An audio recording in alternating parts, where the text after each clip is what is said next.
Alors, on a dit, donc pour ce jour du mercredi, on a vu que dans le Shulchan Aruch de Halachot, qu'il est posé un possèque que s'il y a un miout, alors, s'il y a, pardon, si le Beth Knesset a pris, le Kal a pris, la majorité du Kal a pris sur le Shabbat, alors tout le monde doit suivre. Et aussi, même si c'est des gens qui n'étaient pas encore là dans la ville, quand le Kal a pris, et c'est des gens qui viennent de l'extérieur de la ville, et bien à ce moment-là, ils ne doivent plus faire de melachot, même des isurim, des rabbanan, ils ne peuvent plus les faire. C'est pour ça que même Mouksé s'interdit. Et ça, le Magen Avraham est d'accord avec ça, les poskim ont été d'accord avec ça, il y a personne qui est relègue, et même il rajoute d'autres choses. Bah, d'abord, premièrement, c'est que si le Rov HaKahal n'était pas au Bet HaKnesset, ils étaient à l'extérieur, alors là, le Miout qui est au Bet HaKnesset, il ne peut pas obliger la majorité du Kahal qui est au dehors du Bet HaKnesset. Ou bien, s'il y a un Bet HaKnesset ou dans plusieurs Bet HaKnesset dans une ville, alors un Bet HaKnesset ne peut pas obliger l'autre, même si c'est le Bet HaKnesset principal. Chaque Bet HaKnesset, c'est un Bet HaKnesset en soi, donc il est comme un Kahal en soi. Par contre, chaque Beth Knesset, les gens de ce Beth Knesset doivent suivre ce Beth Knesset. Si le Beth Knesset a pris sur lui Shabbat, les gens qui vont d'habitude à ce Beth Knesset doivent suivre. Ça, c'était le Machasset Shekel qui avait rajouté.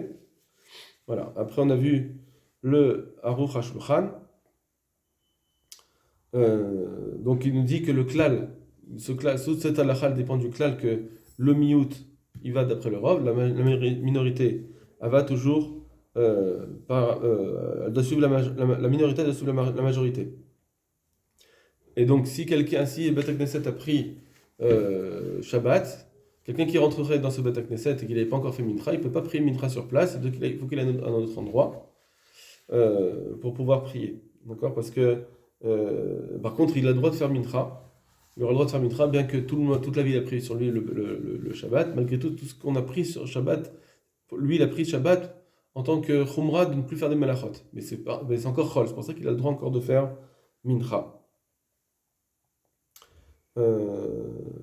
Et s'ils n'ont pas encore pris Shabbat, mais il sait que en commençant Mincha, eux, en plein milieu de son Mincha, ils vont commencer les Chadozi.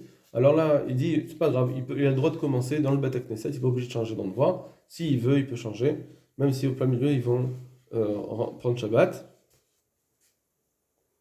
Ensuite, il a posé la question, le Rosh Hashanah, est-ce que si quelqu'un n'était pas dans son Beth Knesset, donc dans le Beth Knesset, c'est pas le Kahal de la ville, c'est un Beth Knesset qui a pris Shabbat sur lui. On dit que si un papa n'était pas encore Beth Knesset, alors il est obligé d'être Mekabel Shabbat. Mais malgré tout, est-ce que les gens de sa maison aussi sont soumis à cela? C'est pas comme si c'était le Kahal de la ville qui a pris Shabbat et des gens qui sont autour. Donc là, dans ce cas-là, effectivement, les hommes, les femmes, tout le monde doit prendre Shabbat. Mais si c'est le Beth Knesset qui a pris Shabbat, alors là, c'est sûr que le papa, c'est lui qui va prier.